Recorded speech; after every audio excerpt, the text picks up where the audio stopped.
আজ নিয়ে চলে এসেছি দশম শ্রেণীর বাংলা বইয়ের অত্যন্ত গুরুত্বপূর্ণ একটি কবিতা, অসুখী একজন। কবিতাটির সারসংক্ষেপ অত্যন্ত সহজ সরলভাবে আলোচনা করব, আর এর সাথে অত্যন্ত গুরুত্বপূর্ণ প্রশ্ন উত্তরগুলি তুলে ধরব। মোটামুটি এই ভিডিওটা দেখলে তোমরা যে কোনো প্রশ্নের উত্তর খুব সহজেই দিতে পারবে, আর এটা তোমাদের জন্য অত্যন্ত গুরুত্বপূর্ণ হতে চলেছে। তাহলে চলো শুরু করা যাক। কবিতার নাম অসুখী একজন।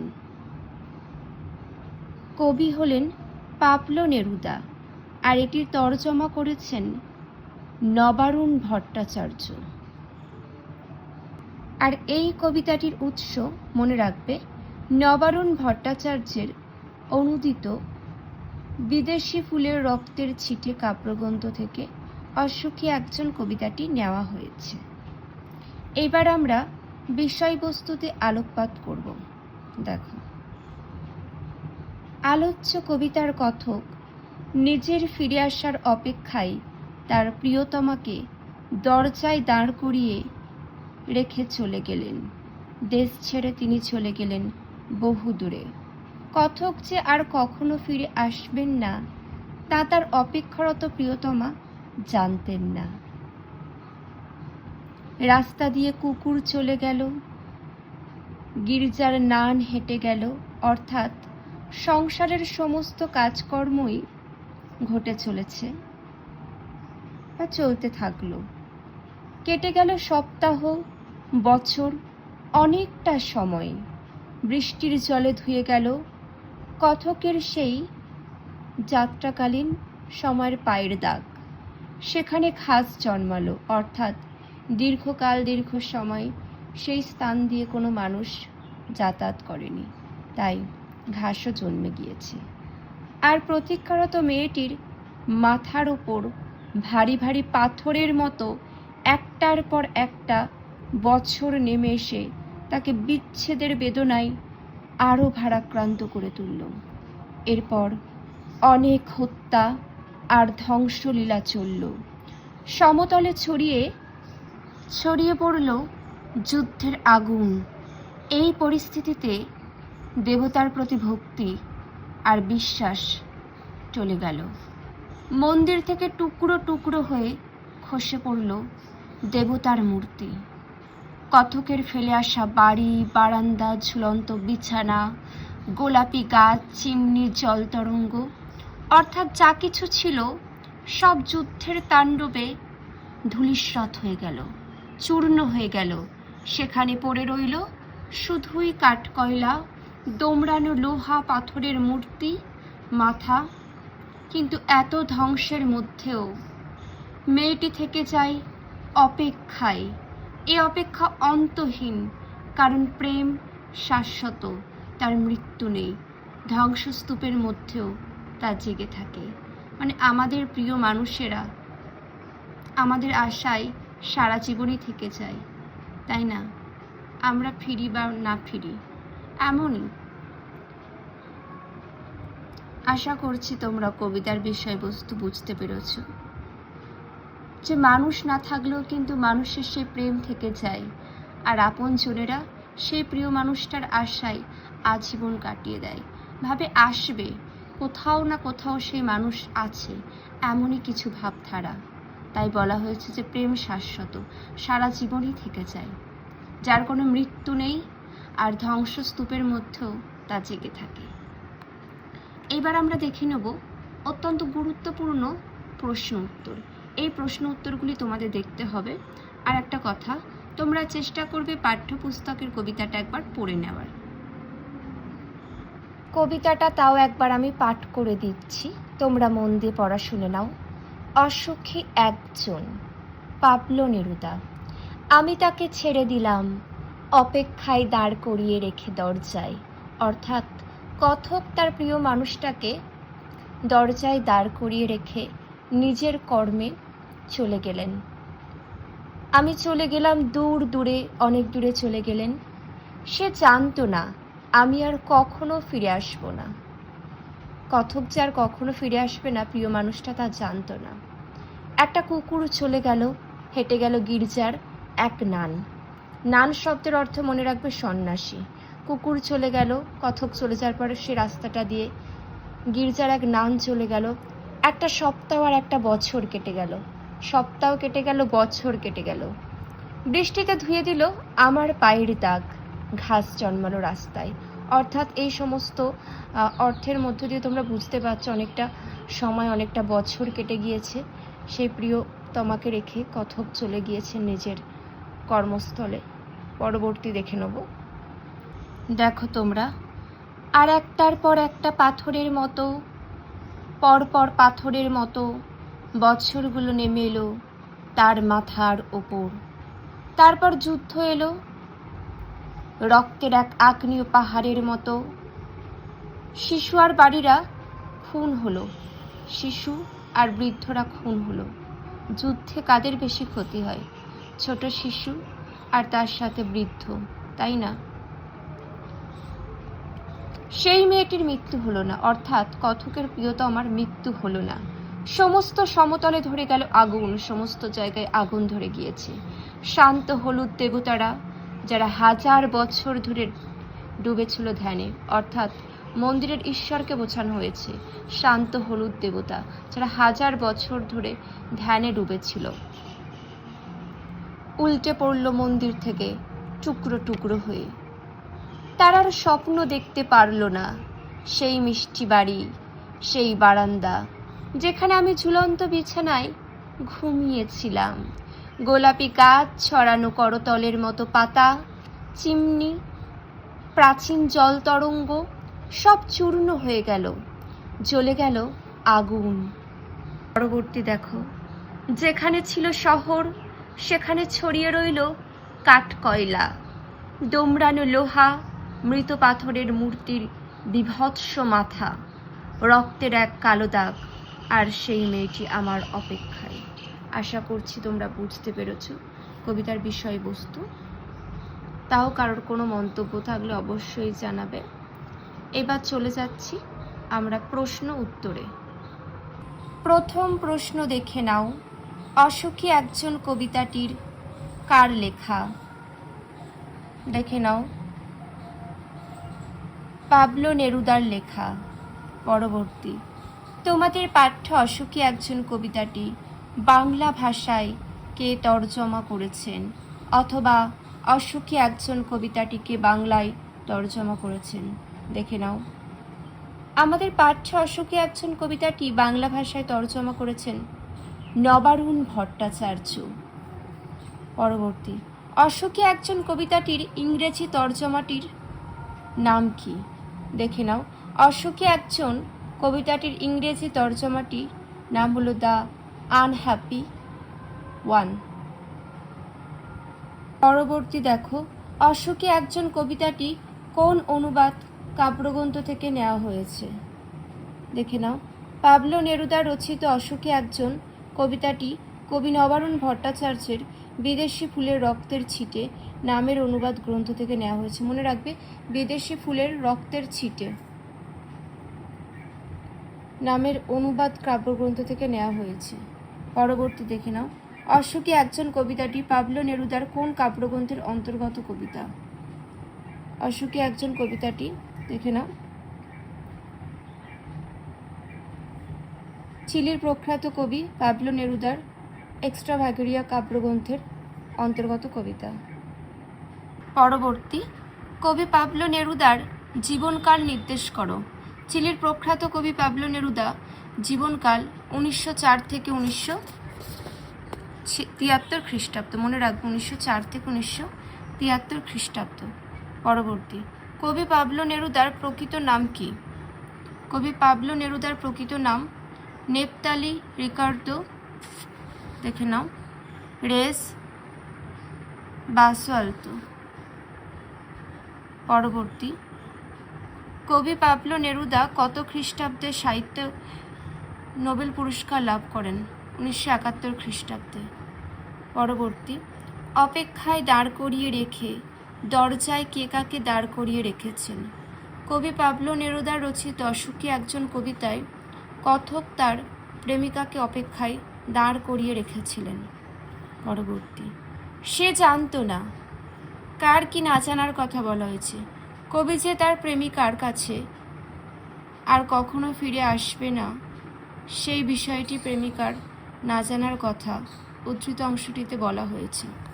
পরবর্তী তথ্য, একটা সপ্তাহ আর একটা বছর কেটে গেল। এই ব্যঞ্জনাটি কিভাবে কবিতায় উপস্থাপিত হয়েছে দেখে নাও। একটা কুকুর বা একটা গির্জার নানের হেঁটে যাওয়ার ঘটনাটি উল্লেখের মধ্য দিয়ে এক সপ্তাহ আর একটা বছর কেটে যাওয়ার ব্যঞ্জনাটি ফুটিয়ে তোলা হয়েছে। পরবর্তী, বৃষ্টিতে ধুয়ে দিল। বৃষ্টি এসে কি ধুয়ে দিল? কবি পাবলো নেরুদা রচিত অশোকে একজন কবিতায় বৃষ্টি এসে পথের থেকে কথকের পায়ের সেই দাগগুলি ধুয়ে দিল। পরবর্তী, ঘাস জন্মালো রাস্তায়। অশোকে একজন কবিতায় রাস্তায় ঘাস জন্মানোর কথা বলার মধ্য দিয়ে যে পথে রেখে যাওয়া কবির পায়ের ছাপ চিরতরে হারিয়ে যাওয়ার অর্থাৎ কবির স্মৃতি নষ্টের ইঙ্গিত দেওয়া হয়েছে। বুঝতেই পেরেছ কত হেঁটে গিয়েছিল যে রাস্তা দিয়ে, বহুকাল বহু সময় পেরিয়ে গেছে, তাই সেই রাস্তায় আর কথকের পায়ের দাগ নেই, ঘাস জন্মে গেছে। তাও একটু স্মৃতি ছিল সেই পায়ের দাগের, সেই স্মৃতি এখন আর নেই। এই দুঃখের ব্যাপারটাই কিন্তু এখানে ঘাস জন্মানো রাস্তায় এই বাক্যটির মধ্য দিয়ে প্রকাশিত হয়েছে। পরবর্তী দেখো, নেমে এলো তার মাথার উপর। মাথার উপর কি নেমে এলো? কবি পাবলো নেরুদা রচিত অশোকে একজন কবিতায় কথকের জন্য অপেক্ষারতা নারীর মাথার উপরে একটার পর একটা বছর নেমে আসার কথা বলা হয়েছে। পরবর্তী, অশোকে একজন কবিতায় বছরগুলো পাথরের মতো মাথার উপর নেমে আসার কথা বলা হয়েছে কেন? অশোকে একজন কবিতায় বছরগুলো পাথরের মতো মাথার উপরে নেমে আসার কথা বলা হয়েছে কেন? কবিতায় প্রতীক্ষারত মেয়েটির সীমাহীন অপেক্ষাকে মাথার উপর ক্রমাগত নেমে আসা পাথরের গুরু ভারের সঙ্গে তুলনা করে বিচ্ছেদ বেদনাময় বছরগুলি অতিক্রান্ত হওয়ার কথাই বলা হয়েছে। পরবর্তী দেখে নাও, তারপর যুদ্ধ এলো। যুদ্ধ কিভাবে এলো? কবি পাবলো নেরুদার রচিত অশোকে একজন কবিতায় রক্তের এক আগ্নেয় পাহাড়ের মতো যুদ্ধ এসেছিল। পরবর্তী, অশোকে একজন কবিতায় কারা খুন হয়েছিল?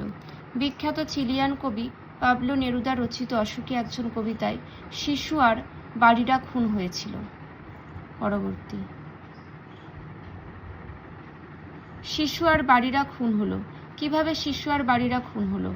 অথবা শিশু আর বাড়িরা খুন হলো, শিশু আর বাড়িরা খুন হয়েছিল কেন? কবি পাবলো নেরুদার লেখা অশোকে একজন কবিতায় ভয়াবহ যুদ্ধে শিশু আর গৃহস্থ মানুষেরা খুন হলো, মানে ভয়ঙ্কর যুদ্ধে শিশু আর বয়স্ক মানুষরা মারা গেলেন। পরবর্তী, সেই মেয়েটির মৃত্যু হলো না। কোন মেয়েটির মৃত্যু হলো না? কবি পাবলো নেরুদার অশোকে একজন কবিতায় যুদ্ধে বহু শিশু ও গৃহস্থের মৃত্যু হলো, কথকের অপেক্ষায় থাকা মেয়েটির মৃত্যু হলো না। পরবর্তী, সমস্ত সমতল ধরে গেল আগুন। কিভাবে সমস্ত সমতলে আগুন ধরে গেল? কবি পাবলো নেরুদা রচিত অশোকে একজন কবিতায় ভয়াবহ যুদ্ধের কারণে সমস্ত সমতলে কি হয়েছিল? আগুন ধরে গেল। পরবর্তী, শান্ত হলুদ দেবতারা কত বছর ধ্যানে ডুবেছিল? শান্ত হলুদ দেবতারা 1000 বছর ধ্যানে ডুবেছিল। পরবর্তী তথ্য, শান্ত হলুদ দেবতারা যারা 1000 বছর ধরে কি করছিলেন? কবি পাবলো নেরুদা রচিত অশোকে একজন কবিতায় শান্ত হলুদ দেবতারা 1000 বছর ধরে ধ্যানে ডুবেছিল। পরবর্তী, উল্টে পড়ল মন্দির থেকে টুকরো টুকরো হয়ে। কি উল্টে পড়ল? অথবা যুদ্ধের ফলে শান্ত হলুদ দেবতাদের কি পরিণতি হয়েছিল? অশোকে একজন কবিতায় 1000 বছর ধরে ধ্যানমগ্ন স্বপ্নে বিভোর পাথরে দেবতারা যুদ্ধের আঘাতে মন্দির থেকে টুকরো টুকরো হয়ে উল্টে পড়লেন। পরবর্তী, তারা আর স্বপ্ন দেখতে পারল না। কারা কোন স্বপ্ন দেখতে পারল না? অশোকে একজন কবিতায় যুদ্ধের বীভৎসতায় ভেঙে পড়া শান্ত হলুদ দেবতারা আর স্বপ্ন দেখতে পারল না। পরবর্তী, সেই মিষ্টি বাড়ি। বাড়িটিকে বক্তা মিষ্টি বলেছেন কেন? বাড়িটি কবির কাছে মিষ্টি কারণ তার সঙ্গে যুক্ত হয়ে আছে কবির অনেক প্রিয় স্মৃতি। পরবর্তী তথ্য, সব চূর্ণ হয়ে গেল। কিভাবে চূর্ণ হয়ে গেল? কবিতার যুদ্ধের প্রচণ্ড তাণ্ডবে কতকের ফেলে আসা মিষ্টি বাড়ি, বারান্দা, গোলাপি কাঁচ, চিমনি, প্রাচীন জল তরঙ্গ সব চূর্ণ হয়ে গেল। পরবর্তী, যেখানে ছিল শহর সেখানে শহর ছিল সেখানে যুদ্ধের পরে কি অবস্থা হয়েছিল? যেখানে শহর ছিল যুদ্ধের পরে সেই শহরে ধ্বংসস্তূপের মাঝে ছড়িয়েছিল কাঠকয়লা, দোমড়ানো লোহা, মৃত পাথরের মূর্তি, বীভৎস মাথা, রক্তের কালো দাগ। পরবর্তী, আর সেই মেয়েটি আমার অপেক্ষায়। কোন পরিস্থিতিতে মেয়েটি কথকের জন্য অপেক্ষা করেছে? অশোকে একজন কবিতায় মৃত্যু, ধ্বংস আর অবিশ্বাসের মধ্যে কথকের প্রেমিকা অর্থাৎ সেই মেয়েটি তার জন্য অপেক্ষা করেছে। এবার আমরা পরবর্তী প্রশ্ন উত্তর দেখে নেব। দেখো প্রশ্নগুলি। অশোকে একজন কবিতাটি যে মূল কবিতার ভাষান্তর, তার কবি হলেন পাবলো নেরুদা। পরবর্তী, অশোকে একজন কবিতাটির ইংরেজি তর্জমাটি হল দ্য আনহ্যাপি ওয়ান। পরবর্তী, অশোকে একজন শীর্ষক অনুবাদ কবিতাটি নবারুণ ভট্টাচার্যের যে কাব্যগ্রন্থ থেকে নেওয়া হয়েছে, বিদেশি ফুলে রক্তের ছিটে। নেক্সট, কবি পাবলো নেরুদার জন্মস্থান কোথায়? চিলিতে। পরবর্তী, কবি পাবলো নেরুদার জীবনকাল 1904 থেকে 1973 খ্রিস্টাব্দ। নেক্সট, পাবলো নেরুদার আসল নাম কি? এটা খুবই গুরুত্বপূর্ণ প্রশ্ন, দেখে নাও তোমরা। নেপতালি রিকার্দো রেস বাসুয়ালতো। পরবর্তী প্রশ্ন, কবি পাবলো নেরুদা সাহিত্যে নোবেল পুরস্কার লাভ করেন 1971 খ্রিস্টাব্দে। নেক্সট, নিচের যে কাব্যগ্রন্থটি পাবলো নেরুদা রচিত, দেখে নাও কয়েকটা। পরবর্তী, অশোকে একজন কবিতাটি কবি পাবলো নেরুদার যে কাব্যগ্রন্থের অন্তর্গত? এক্সট্রাভাগোরিয়া। নেক্সট, আমি তাকে ছেড়ে দিলাম। কথক ছেড়ে দিয়েছেন একজন মেয়েকে। নেক্সট, সে জানতো না। অশোকে একজন কবিতায় সে বলতে বোঝানো হয়েছে একজন সাধারণ নারীকে। পরবর্তী, সে জানতো না যে কবিতার কথক আর কখনোই ফিরে আসবে না তার কাছে। নেক্সট, একটি কুকুর চলে গেল হেঁটে, গির্জার এক নানও চলে গেল। পরবর্তী, বৃষ্টিতে ধুয়ে দিল পায়ের দাগ। কার পায়ের দাগ? কথকের পায়ের দাগ, মনে রাখবো। পরবর্তী, ঘাস জন্মালো রাস্তায়, কারণ হলো সেই রাস্তা দিয়ে কেউ ফিরে আসেনি বা যাতায়াত করেনি, সেই কারণে। পরবর্তী, বছরগুলো নেমে গেল তার মাথার উপরে। নেক্সট, বছরগুলো নেমে এলো তার মাথার উপর, পরপর নেমে আসা পাথরের সঙ্গে তুলনা করা হয়েছে। পরবর্তী দেখো, তারপর যুদ্ধ এলো, রক্তের এক আগ্নেয় পাহাড়ের মতন যুদ্ধ এলো। নেক্সট, তারপর যুদ্ধ এলো, যুদ্ধে খুন হলো কারা? শিশু আর বাড়িরা। পরবর্তী তথ্য দেখে নাও তোমরা। যুদ্ধকে রক্তের এক আগ্নেয় পাহাড়ের মতো মনে করার কারণ, যুদ্ধ আগ্নেয় পাহাড়ের মতোই ভয়ঙ্কর ও রক্তক্ষয়ী, তাই। নেক্সট, শিশু আর বাড়িরা খুন হলো যখন রক্তের এক আগ্নেয় পাহাড়ের মতো তখন যুদ্ধ এসেছিল। নেক্সট, মৃত্যু হলো না, যার মৃত্যু হলো না, কথকের প্রিয়তমাটির মৃত্যু হলো না, অর্থাৎ মেয়েটির। নেক্সট, সেই মেয়েটির মৃত্যু হলো না, সেই মেয়েটি বলতে বোঝানো হয়েছে কথকের জন্য অপেক্ষারত মেয়েটি। নেক্সট, ধরে গেল আগুন। কোথায় আগুন ধরে গেল? সমস্ত সমতলে।